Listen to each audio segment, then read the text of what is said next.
tardes. Continuando con el módulo de nefrología, vamos a conversar hoy sobre la nefropatía lúpica. Soy la doctora María Marta Vargas.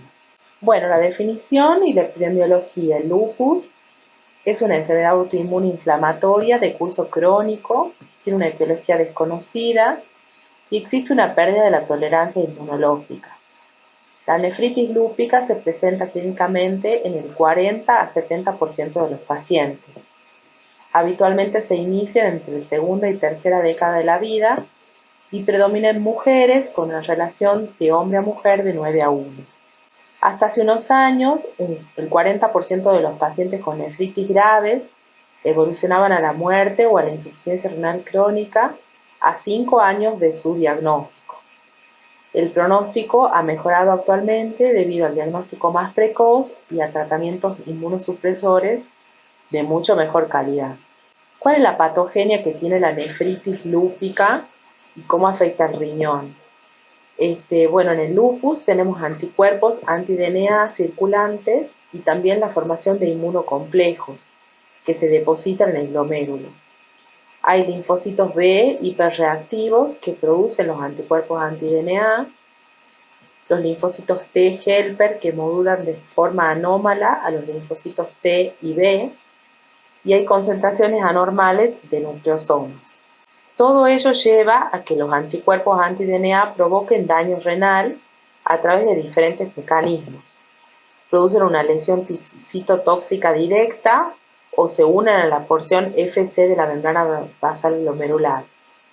Sobre antígenos circulantes que se depositan en el glomérulo, uniéndose a nucleosomas circulantes y depositándose luego en la membrana basal. Todos estos inmunocomplejos aceleran la inflamación glomerular a través de la activación del complemento. Pueden existir anticuerpos anticardiolipinas y el anticoagulante lúpico en un 10% de los casos. Estos ocasionan peor pronóstico debido a trombos, lesiones necrotizantes y microangiopatía. Bueno, la clasificación de la nefritis lúpica se realizó por la Sociedad Internacional de Nefrología y la Sociedad de Patología Renal en el año 2003. La clasifica en 6 clases de acuerdo a las lesiones que aparecen en la biopsia renal. Es importante que ustedes conozcan que existen estas clases, no es necesario que sepan con detalle la microscopía ni nada de eso, pero sí que tengan una idea de las clases funcionales que tenemos en la nefritis. La clase 1 es la nefritis lúpica mesangial mínima, con glomérulos normales a la microscopía óptica y con mínimos depósitos mesangiales en la inmunofluorescencia. La clase 2 es la nefritis lúpica proliferativa mesangial, en la cual se ve hipercelularidad con expansión mesangial leve, como estamos viendo en estas dos imágenes. Una es de inmunofluorescencia con depósitos mesangiales en verde, y la de la derecha es una microscopía óptica en donde se ven con las flechitas verdes las áreas mesangiales con la expansión mesangial y el depósito de inmunocomplejos en el mesangio. La clase 3 es la nefritis lúpica focal con lesiones en menos del 50% de los glomérulos. Pueden ser lesiones endocapilares o extracapilares y depósitos subendoteliales. A su vez se dividen en lesiones de actividad y de cronicidad que van dando un pronóstico al analizar las biopsias. La clase 4 es la nefritis lúpica difusa con lesiones en más del 50% de los glomérulos. Suele haber depósitos difusos, subendoteliales, con o sin alteraciones mesangiales. Y también pueden tener lesiones activas o crónicas. Estas son imágenes de tricómica de Masson de glomerulonefritis lúpicas clase 3 y clase 4. Esta es otra imagen de clase 4, en la cual se ve engrosamiento de la pared capilar por depósitos subendoteliales. Fíjense que están ahí marcaditos con las flechas verdes. También hay expansión mesangial y depósito de matriz mesangial.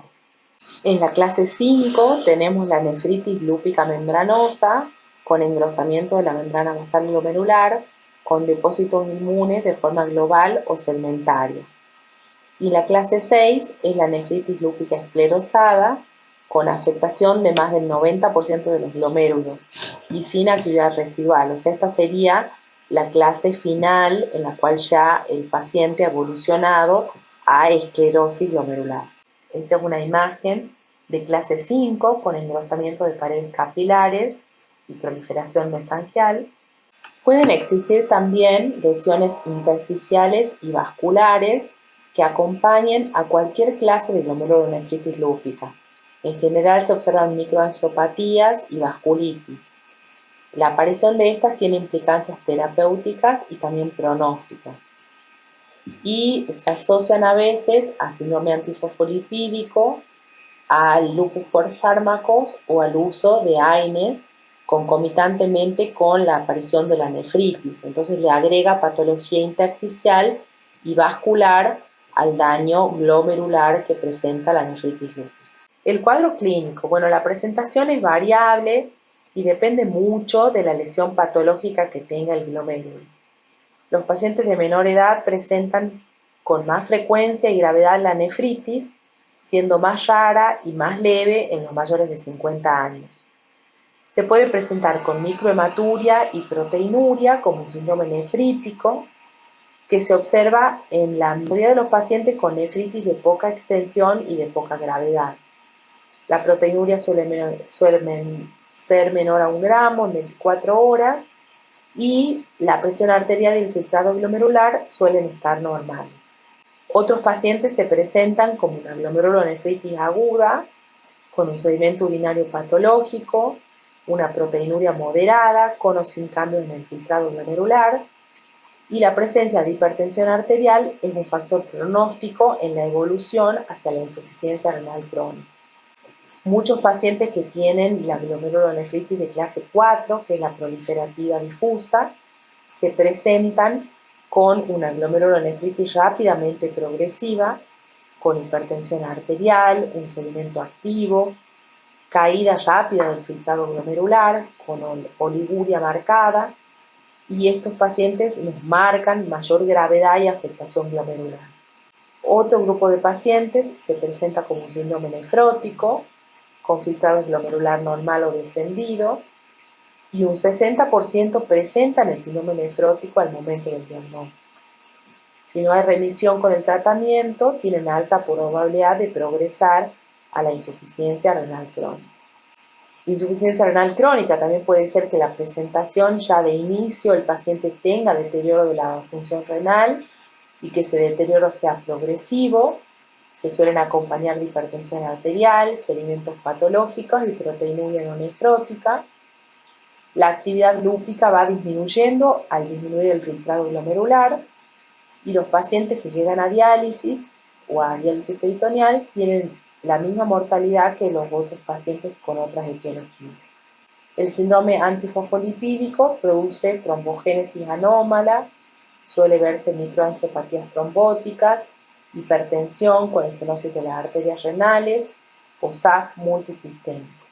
En hemodiálisis, estos pacientes suelen tener como complicación la trombosis reiterada de los accesos vasculares. En este cuadrito se resumen muy bien las clases de acuerdo a la afectación glomerular y la clínica y el pronóstico. Fíjense que la clase 1, en menos del 10% de los casos, tiene una histología mínima con mínima expansión del mesangio. La clínica puede ser ninguna o la microhematuria y el pronóstico es excelente. En la clase 2, que afecta al 10 a 15% de los pacientes, hay expansión mesangial o hipercelularidad leve con depósitos de IgG y C3, puede haber proteinuria leve a moderada, no suele haber insuficiencia renal crónica ni tampoco hipertensión y el pronóstico es bueno. La clase 3, que afecta al 10 al 30% de los pacientes, hay hipercelularidad en más del 50% de los glomérulos, con depósitos de IgG y C3 en el mesangio y en los capilares. Puede haber proteinuria moderada, microhematuria, hipertensión y la insuficiencia renal es poco frecuente. El pronóstico es bueno si no aparece insuficiencia renal. En la clase 4, que afecta al 40 a un 60% de los pacientes, La hipercelularidad se observa en más del 50% de los glomérulos. Puede haber depósitos mesangiales, subendoteliales y subepiteliales. Suele presentarse clínicamente por proteinuria importante, sedimento activo, hipertensión arterial, y en un 50% se presenta como una insuficiencia renal aguda. El pronóstico puede progresar a la insuficiencia renal crónica en los casos refractarios. La clase 5, que afecta al 10 a 20% de los pacientes, es una glomerulonefritis membranosa pura o con lesiones proliferativas asociadas. Hay proteinuria en rango nefrótico en más de un 50% de los pacientes y hematuria más rara. Esta puede evolucionar a la insuficiencia renal si la proteinuria persiste. En este cuadrito tienen resumido la patología, la incidencia y el cuadro clínico y el pronóstico. ¿Cómo hacemos el diagnóstico? Bueno, estos pacientes pueden ser que lleguen al nefrólogo con el diagnóstico de lupus y reciente afectación renal, o pacientes que vienen por afectaciones renales y todavía no tienen diagnóstico de lupus. Entonces a veces el diagnóstico lo hacemos nosotros. En general, a todo paciente que presenta proteinuria, deterioro de función, edemas, hipertensión y no se conoce la causa, uno le pide de rutina un colágenograma para descartar lupus. Generalmente pedimos un hemograma, un eritro, un sedimento urinario, una química completa para ver función renal, función hepática, lipidograma, proteínas totales de albúmina. Se suele pedir la proteinuria y el flujo de creatinina, y se pide el FAN, el anti-DNA y el dosaje de complemento. Para el seguimiento utilizamos el dosaje de complemento y el anti-DNA para ver la respuesta al tratamiento. Existen algunos índices que nos anuncian a nosotros gravedad o que van a evolucionar a insuficiencia renal crónica.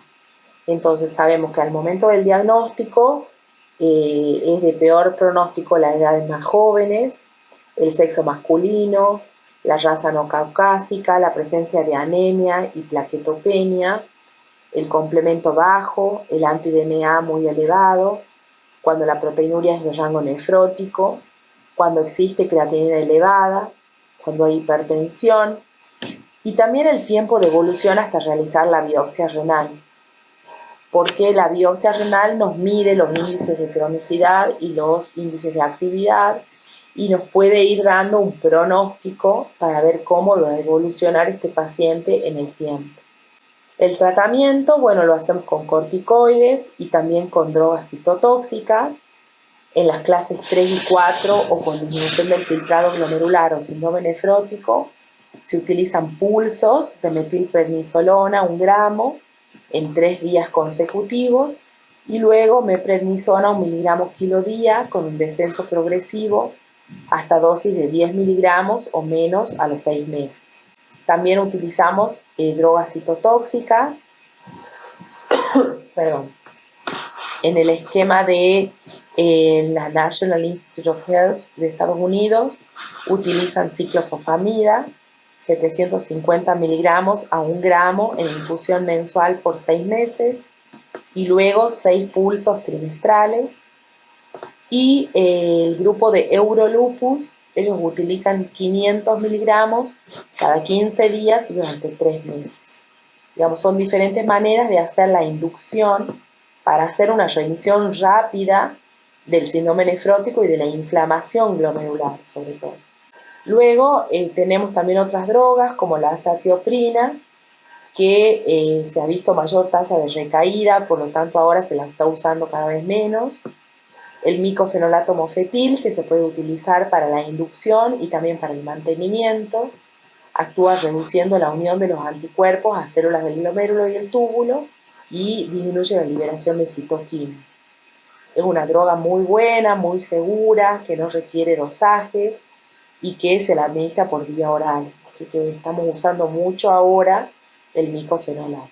En cuanto a la utilización de la ciclosporina, también se la utilizó en clases 4 y 5, que son resistentes a ciclofosfamida.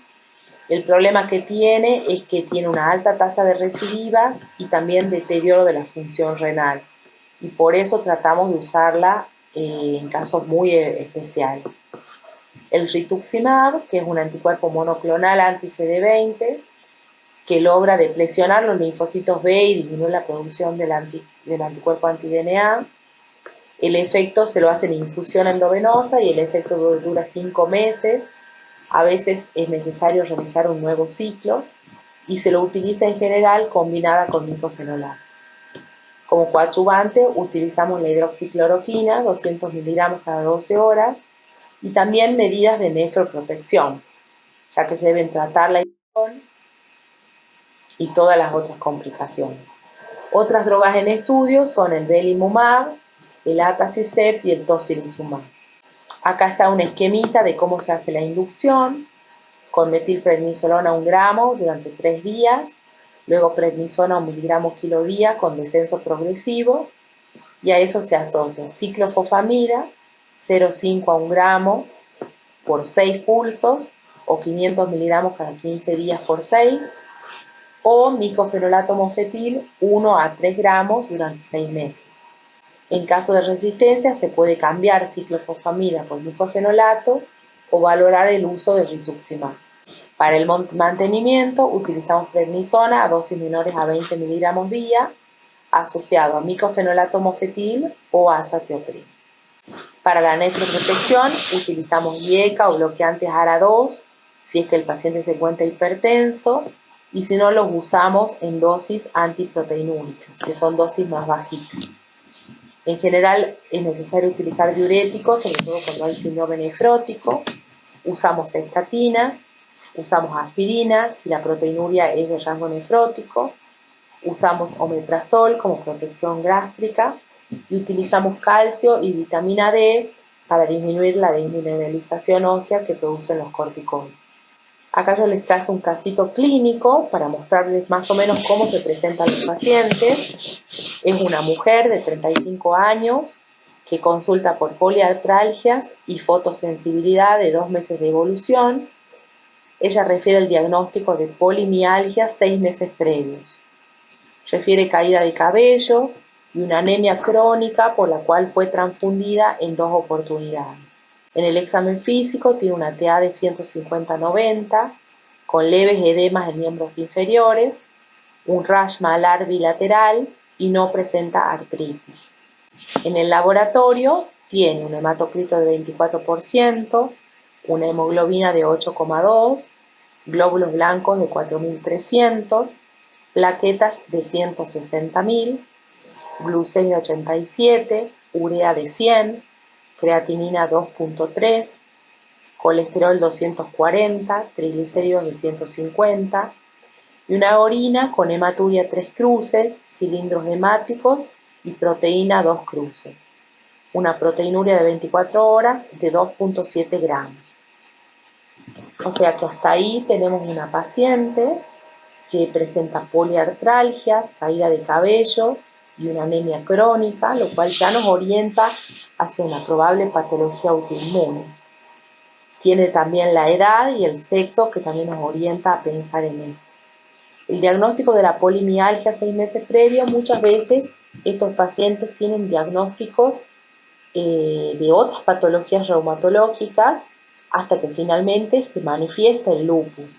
Entonces a veces les dicen que tienen polimialgias o que tienen artritis reumatoidea, inclusive algunas veces, y después al correr de los meses se va manifestando los signos del lupus. Es importante destacar en esta paciente que está hipertensa, que tiene una anemia muy importante, que tiene leucopenia y que tiene deterioro de la función renal con un sedimento activo, con cilindros, hematuria y una proteinuria prácticamente en rango nefrótico. O sea que tiene varios índices de mal pronóstico para el momento del diagnóstico. Se le solicita a esta chica un colágenograma que muestra un anti-DNA positivo, un FAM positivo y un complemento C3 y C4 muy bajos. Eso nos indica que estamos ante un lupus activo. Entonces esta paciente tiene indicación de realizarse una biopsia renal para poder clasificar en qué clase de lupus se encuentra, y hasta tanto se haga la biopsia la podemos empezar a medicar, usar medidas de nefroprotección, bajar la presión, disminuir los edemas y empezarla a tratar seguramente con corticoides, por lo menos 1 miligramo kilo día, hasta tanto tengamos la biopsia renal y podamos elegir el mejor tratamiento para la inducción y luego para el mantenimiento. Bueno, gracias.